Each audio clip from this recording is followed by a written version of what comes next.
ನಮಸ್ಕಾರ ರೀ. Hi hello ನಮಸ್ಕಾರ. ಹೇಗಿದ್ದೀರಿ? ಚೆನ್ನಾಗಿದ್ದೀರಿ ಅಂತ ಭಾವಿಸ್ತೀನಿ. ನಾನು ಈಗ ವಿಡಿಯೋ ಸ್ಟಾರ್ಟ್ ಮಾಡಿದ್ದೆ. ಇದು ನೋಡ್ರಿ, ನಾವೀಗ ಹೊಂಟಿರೋದು ಯಾವ ಊರಿಗೆ ಗೊತ್ತ್ರಿ? ನಾವು ಹೋಗ್ತಾ ಇರೋದ್ರಿ ಇದು 7 ಕೋಟಿ ಮೈಲಾರ ಲಿಂಗೇಶ್ವರನ ದರ್ಶನಕ್ಕಾಗಿ ನಾವೀಗ ಹೋಗ್ತಾ ಇದ್ದೀವಿ ರೀ. ಬರ್ರಿ, ಈಗ ನಾವು ಇಲ್ಲಿ 7 ಕೋಟಿ ಮೈಲಾರ ಲಿಂಗೇಶ್ವರನದ ಹಿನ್ನೆಲೆಯನ್ನು ಸ್ವಲ್ಪ ನಾ ಈ ವಿಡಿಯೋದಾಗ ತಿಳ್ಕೊಂಡ್ರಿ. ಈ ಊರದೊಳಗಿನ ವಿಶೇಷ ಏನಂತಂದ್ರೆ, ಇಲ್ಲಿ ಯಾವುದೇ ದೇವರು ಇಲ್ಲ. ಮತ್ತು ಇಲ್ಲಿ ಮುಸ್ಲಿಂ ಸಮಾಜ ಅಲ್ಲಿಲ್ಲ ರೀ. ಮತ್ತು ಇಲ್ಲಿ ಕೋಳಿ ಕೂಗೋದು ಇಲ್ರಿ. ಮತ್ತು ಮಡಿಕೆನ ತಯಾರಿಸೋದಕ್ಕೆ ಈ ಊರೊಳಗೆ ಮಾಡೋದಿಲ್ರಿ. ಇಲ್ಲಿ ಕುದುರೆ ಸವಾರಿ ಕೂಡ ಈ ಊರೊಳಗೆ ಯಾರೂ ಮಾಡೋದಿಲ್ರಿ. ಯಾಕಪ್ಪ ಅಂತಂದ್ರೆ, ಇಲ್ಲಿ ಅವರು ಮೈಲಾರ ಲಿಂಗೇಶ್ವರ ಅವರು ಕುದುರೆ ಮೇಲೆ ಕುಂತಿದಾರಲ್ರಿ. ಸೊ ಅದಕ್ಕೋಸ್ಕರ ಕುದುರೆ ಸವಾರಿ ಮಾಡೋದಿಲ್ಲ. ಮತ್ತು ಗರ್ಭಿಣಿ ಸ್ತ್ರೀಯರು ಮಂಚ ಏರುವುದಿಲ್ರಿ. ಇಲ್ಲಿ ಯಾವುದೇ ಮನೆಯೊಳಗೂ ಮಂಚ ಇಲ್ರಿ. ನೆಲದ ಮೇಲೆ ಮಲ್ಕೋಬೇಕು.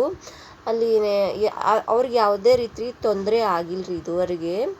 ಇಲ್ಲಿದ ಒಂದು ವಿಶೇಷ ಅಂದ್ರೆ, ಇಲ್ಲಿ ಈ ಥರನೇ ಐತ್ರಿ ಮೈಲಾರ ಲಿಂಗೇಶ್ವರದ ಒಳಗೆ ಇರೋದು. ಒಂದು ರೀತಿ ಅದ್ಭುತನೇ ಅನ್ಬೋದು. ಮತ್ತು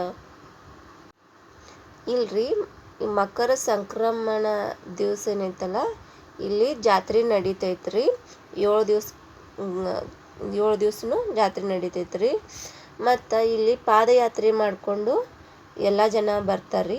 ಇದು ಇರೋದು ಯಾದಗಿರಿ ಜಿಲ್ಲೆ ಒಳಗೈತ್ರಿ. ಇಲ್ಲೇನೈತಲ್ಲ, ಇವು ಮೆಟ್ಲು 155 ಮೆಟ್ಲುಗಳು ಅದಾವ್ರಿ. ಮತ್ತು ಇಲ್ಲಿ ಮಡಿಕೆನ ಇಲ್ಲಿ ತಯಾರಿ ಮಾಡೋದಿಲ್ರಿ. ಇದು ಮೈಲಾರ ಲಿಂಗೇಶ್ವರನ ಮೆಟ್ಲುಗಳು ನೋಡ್ರಿ. ಇವೆಲ್ಲ ಮೆಟ್ಲು 155 ಅದಾವ್ರಿ. ನಮ್ಮ ಚಾನಲ್ನ ಸಬ್ಸ್ಕ್ರೈಬ್ ಮಾಡದೆ ನೋಡ್ತಾ ಇರೋರು ಸಬ್ಸ್ಕ್ರೈಬ್ ಮಾಡ್ಕೊಳ್ರಿ. ಪಕ್ಕದಲ್ಲೇ ಬೆಲ್ ಬಟನ್ ಇರುತ್ತೆ ನೋಡ್ರಿ, ಅಲ್ಲಿ ಆಲ್ ಅಂತ ಸೆಲೆಕ್ಟ್ ಮಾಡ್ಕೊಳ್ರಿ. ನಾವು ಹಾಕೋ ಎಲ್ಲ ವಿಡಿಯೋ ನೋಟಿಫಿಕೇಷನ್ ನೀವು ನೋಡ್ಬೋದು.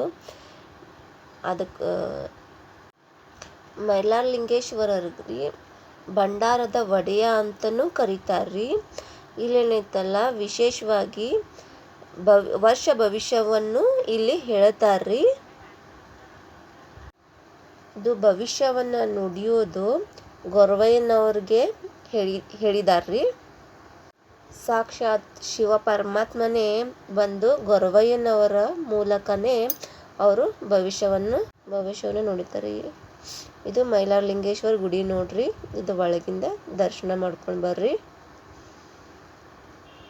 ಇದು ನೋಡ್ರಿ, ಕುದುರೆ ಅದೆಲ್ಲ ಐತಿ ಬಂಗಾರದ. ಇದು ಮೈಲಾರ ಲಿಂಗೇಶ್ವರದ ಇದು ಎಲ್ಲ ಗುಡ್ಡ ನೋಡ್ರಿ. ಮೇಲೆ ಹತ್ತಿ ಬರೋಣ ಈ ಥರ ಎಲ್ಲ ಬರತ್ರಿ. ಗೊರವನೂರು ಅಂದರೆ ಅವರು ಸಾಕ್ಷಾತ್ ಶಿವನ ಒಂದು ಅಂಶ, ಅವ್ರನ್ನ ಆಶೀರ್ವಾದವನ್ನು ಪಡೆದಿದ್ದಾರ್ರಿ. ದಕ್ಷಿಣ ಕನ್ನಡದೊಳಗೆ ಗೊರವ, ಗೊಗ್ಗಯ್ಯ ಅಂತ ಹೀಗೆ ಹಲವಾರು ಹೆಸರುಗಳಿಂದ ಕರೀತಾರ್ರಿ. ಕರ್ನಾಟಕದೊಳಗೆ ವ್ಯಾಗ, ಗೊಗ್ಗಪ್ಪ ಅಂತ ಕರೀತಾರ್ರಿ. ಇವರು ಮೈಲಾರ ಲಿಂಗೇಶ್ವರನನ್ನೇ ಪರೀಕ್ಷೆ ಮಾಡಿರ್ತಾರ್ರಿ. ಇದೊಂದು ರೋಚಕವಾದ ಕಥೆನ ನೀವು ಈಗ ಕೇಳೋಣ ಬರ್ರಿ. ಒಂದು ಮನೆ ಒಳಗೆ ತುಪ್ಪದ ಮಾಳಮ್ಮ ಅಂತ ಒಬ್ಳು ಹೆಣ್ಮಗಳು ಇರ್ತಾಳ್ರಿ. ಚಿಕ್ಕ ಸಿದ್ಧ, ದೊಡ್ಡ ಸಿದ್ಧ, ಕಡುಬದಯ್ಯ ಹೀಗೆ ಎಲ್ಲ ಥರ ಹೆಸರಿಂದ ಕರೀತಾರ್ರಿ. ಕರಿಯಾಲ ಮತ್ತು ಕೆಂದಾಲ ಅಂತ 5 ಜನ ಅಣ್ಣಂದ್ರು ಇರ್ತಾರ್ರಿ. ಪ್ರತಿದಿನ ಮಾಳಮ್ಮ ಏನೈತಲ್ರಿ 7 ಹೆಡಿ ಸಿಂಬಿ ಮಾಡ್ಕಿಸಿಂದ ಬುಟ್ಟಿ ಒಳಗೆ ಬುತ್ತಿಗೆಲ್ಲ ಕಟ್ಕೊಂಡು ತಲೆ ಮೇಲೆ ಇಟ್ಕೊಂಡು ಹೊಲಕ್ಕೆ ಹೋಗ್ತಾ ಇರ್ತಾಳ್ರಿ. ಆಕೆ ಪ್ರತಿನಿತ್ಯ ಅದನ್ನೇ ಕಾಯಕನ ಮಾಡ್ತಾ ಇರ್ತಾಳ್ರಿ. ಹಿಂಗೆ ಹೋಗ್ತಾ ಇರ್ಬೇಕಂದ್ರೆ ಮಾಳಿಂಗ ದೇವ್ರು ಬಂದ ಕಿಶಿಂದ ದಾರಿ ಮಧ್ಯದೊಳಗೆ ಅವರು ತಡಿತಾರ್ರಿ. ಗಂಗೆ ಆದ ಮಾಲಿಯೊಳಗೆ ಮಾಲಿಯೊಳಗ ಲಿಂಗಕ್ಕೊಂದು ಮದುವೆ ಬೇಕಾಗ್ಯದ ಅಂತಂದ ಆಕಿನ ಮುಂದೆ ಪ್ರಸ್ತಾವನೆ ಇಡ್ತಾನ್ರಿ. ಹಂಗಂತವ್ರು ಕೇಳ್ತಾರ್ರಿ.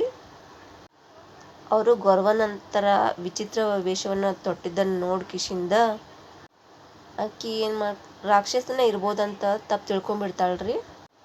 ಆಕಿ ಕಿರ್ಚಾಡಕ್ಕೆ ಸ್ಟಾರ್ಟ್ ಮಾಡಿಬಿಡ್ತಾಳ್ರಿ. ಯಾರಿಗೇ ಆಗಲಿ ಅಂಜಿಕೆ ಬರ್ತದ. ಆಕಿ ಕಿರ್ಚಿದ ಶಬ್ದ ಕೇಳಿಕಿಶಿಂದ ಅವ್ರ ಅಣ್ಣಂದಿರೆಲ್ಲ ಬರ್ತಾರ್ರಿ. ಆವಾಗೇನು ಮಾಡ್ತಾರ್ರಿ, ಅಲ್ಲಿ ನಾಯಿಗಳನ್ನ ಸಾಕಿರ್ತಾರ. ಅಲ್ಲಿ 6000 ಕುರಿಗಳಿಗೆ ಹತ್ರ ನಾಯಿ ಇರ್ತೈತಲ್ಲ, ಅಲ್ಲಿ ಹಾಲು ಕುಡಿಸ್ತಾರ್ರಿ. ಇದು ನೋಡ್ರಿ, ಅದ ನಾಯಿ ಬೊಗಳಾಕತ್ತಣ ಅಲ್ಲಿದ್ದ ಭಂಡಾರನ ಅವರು ಎರ್ಸ್ತಾರ್ರಿ. ಅದು ಬೊಗಳೋದನ್ನ ನಿಂದ್ರಿಸ್ಕಿಶಿಂದ ಪ್ರೀತಿಯಿಂದ ಅವು ಮುದ್ದಾಡಕ್ಕೆ ಸ್ಟಾರ್ಟ್ ಮಾಡ್ತಾವ್ರಿ. ಅದು ಆಕಿನ ಜಡೆಯನ್ನು ಹಿಡ್ಯಾಕ ಹೋಗ್ತಾರ್ರಿ. ಹಿಡ್ಯಾಕ ಹೋದ ಬಳಿಕ ಅದೇನಾಗತ್ತ, ಅದು ಸರ್ಪ ಕಚ್ಚಕ್ಕೆ ಸ್ಟಾರ್ಟ್ ಆಗತ್ತ. ಇದು ನೋಡ್ರಿ, ಆಮೇಲೆ ಏನಾಗತ್ತ, ಅವರು ಹೊಡ್ಲಿಕ್ಕೆ ಸ್ಟಾರ್ಟ್ ಮಾಡಿಬಿಡ್ತಾರೆ ಮೈಲಾರಲಿಂಗೇಶ್ವರನ ಅವ್ರ ಅಣ್ಣಂದ್ರೆಲ್ಲ. ಅವ್ರು ಹೊಡೆದಿದ್ದೆಲ್ಲ ಬಾಸುಂಡೆ ಬರಿ ಎಲ್ಲ ಆಕಿ ಮಾಳಮ್ಮಗ ತಗಲತ್ರಿ. ಇದನ್ನು ನೋಡಿ ಆಮೇಲೆ ಅಣ್ಣಂದ್ರೆ ಏನಂತಾರೆ, ಆಯಿತು ನಾನು ನಿನ್ಗೆ ಮದುವೆ ಮಾಡಿಕೊಡ್ತೀನಿ, ಆದರೆ ನಂದಿಷ್ಟು ಕಂಡೀಷನ್ ಅದಾವ, ಅದನ್ನು ಫುಲ್ಫಿಲ್ ಮಾಡ್ಬೇಕಂತ ಹೇಳ್ತಾರೆ. ಅದೇನಂದ್ರೆ 6000 ಕುರಿಗಳನ್ನ ನೀವು ಮೇಯಿಸ್ಬೇಕು ಅಂತೆಲ್ಲ ಕೇಳ್ಕೊತಾರೆ. ಅವ್ರಿಗೆ ಏನೇ ಹೇಳಿದ ಕಂಡೀಷನ್ ಎಲ್ಲನೂ ಒಪ್ಕೊತಾರೆ. ಒಪ್ಕೊಂಡ ನಂತರ ಇದು ತುಪ್ಪ ಮೇಲೆ ಹೋಗ್ಬಿಟ್ಟು ತುಪ್ಪ ಸುರುವುದ್ರಿ. ಇಲ್ಲಿಂದ ಕ್ರಿಟಿಕಲ್ ಇರುತ್ತೆ ಪ್ಲೇಸು. ಇಲ್ಲಿಂದ ಮೇಲೆ ಹತ್ಕೊಂಡು ಹೋಗಿ ಗುಡ್ಡದ ಮೇಲೆ ಹೋಗಿ ತುಪ್ಪ ಸುರಿಬೇಕ್ರಿ. ಅದೊಂದು ರೀತಿ ಪ್ರತೀತಿ. ಅವ್ರಿಗೆ ಸವಾಲು ಹಾಕ್ತಾರೆ, 6000 ಕುರಿಗಳ 3000 ಕುರಿಗಳು 6000 ಕುರಿಗಳನ್ನ ಮೇಯಿಸ್ಬೇಕು, 3000 ಕುರಿಗಳಿಗೆ ಹಾಲು ಕುಣಿಸ್ಬೇಕು, 7000 ಅಡಿ ಇದು ಮಾಡ್ಬೇಕಂತ ಹೇಳ್ತಾರೆ. ಆಕಿನ ಏನೈತಲ್ಲ ನಾಯಿನಾಗಿ ಪರಿವರ್ತನೆಯನ್ನು ಮಾಡ್ತಾರೆ ಅವರು. ಆಮೇಲೆ ಅವರು 5 ಜನ ಅಣ್ಣಂದಿರ್ತಾರಲ್ಲ, ಅವ್ರಿಗೆ ಕಬಡ್ಡಿಯನ್ನಾಗಿ ಪರಿವರ್ತನೆ ಮಾಡ್ತಾರ್ರಿ. ಇದು ನೋಡ್ರಿ, ಇದರದ ರೋಚಕ ಕತೆ ನಿಮ್ಗೆ ಹೆಂಗೆ ಅನ್ನಿಸ್ತು ಕಮೆಂಟ್ ಮುಖಾಂತರ ತಿಳಿಸ್ರಿ. ಇದು ನೋಡ್ರಿ ತಾವರೆಕೆರೆ. ಕಮೆಂಟ್ ಮುಖಾಂತರ ಜೈ ಮೈಲಾರಲಿಂಗೇಶ್ವರ ಅಂತಂದ ಕಮೆಂಟ್ ಮಾಡಿರಿ. ನಿಮ್ಮ ಅನಿಸಿಕೆ ಅಭಿಪ್ರಾಯವನ್ನು ಇದ್ರೊಳಗೆ ತಿಳಿಸ್ರಿ. ವಿಡಿಯೋ ನೋಡಿದ್ದಕ್ಕೆ ಧನ್ಯವಾದಗಳು. ಆಕೆ ತುಪ್ಪದ ಮಾಳಮ್ಮನಿಗೇನೈತಲ್ಲ ನಾಯನ್ನಾಗಿ ಪರಿವರ್ತನೆ ಮಾಡ್ತಾಳ್ರಿ. ಅವ್ರ 5 ಜನ ಅಣ್ಣಂದರಿಗೆ 3 ಕವಡಿಗಳನ್ನು ಕಟ್ತಾಳ್ರಿ.